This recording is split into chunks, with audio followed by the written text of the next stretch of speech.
You are listening to the audio production of Homilies on the Gospel according to St. John, Volume 4, Homilies 78 through 124. John, chapter 14, verse 27 through chapter 21, verse 25, by St. Augustine, Bishop of Hippo, published by One Audiobooks and read by Wayne Evans. Homily 78. John chapter 14, verses 27 and 28. Let not your heart be troubled, neither let it be afraid.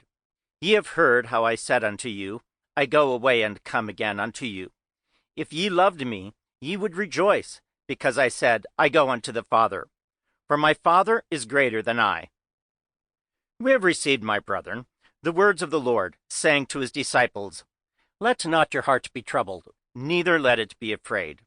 Ye have heard how I said unto you, I go away and come again unto you.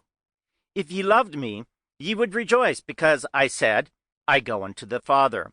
For my Father is greater than I. By this, then, it was possible their heart might be troubled and made afraid, namely, that he was going from them, albeit to come to them, lest peradventure the wolf should, in this internal, invade the flock, in the shepherd's absence. But whom the man was quitting, the God was not forsaking. The one self-same Christ is man and God. Therefore, he was both going, in that he was man, and remaining, in that he was God. Going in that he was in one place, remaining in that he was everywhere. Why, then, should the heart be troubled and be afraid, when in quitting their eyes, he quitted not their heart? Albeit God also, who is bound by no place, departs from the hearts of them that go away from him, in manners not with feet, and comes to them who turn to him, not with face, but with faith, and come to him in mind, not in the flesh.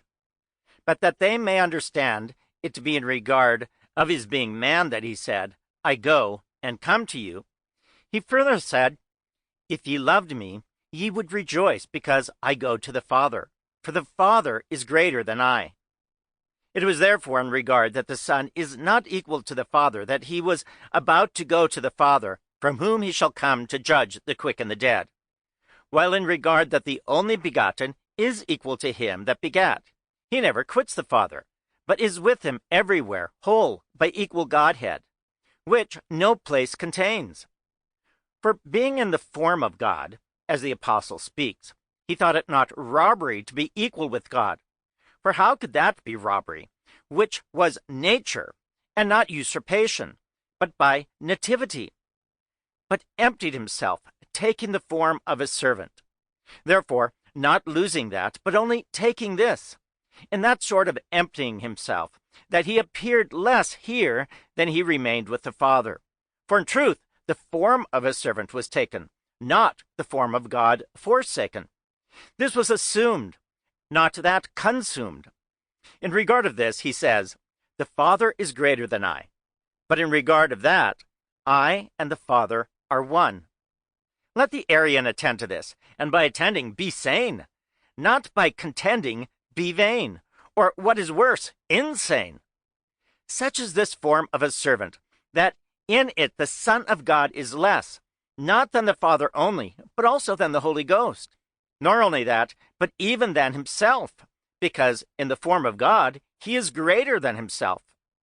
But think not that the man Christ is not called Son of God, by which name even his flesh in the tomb had a right to be called. For what other do we confess when we say we believe in the only begotten Son of God, who under Pontius Pilate was crucified and buried? And what of him was buried, but the flesh without the soul? And therefore, when we believe on the Son of God, who was buried, without doubt we give the name Son of God even to the flesh by which itself was buried.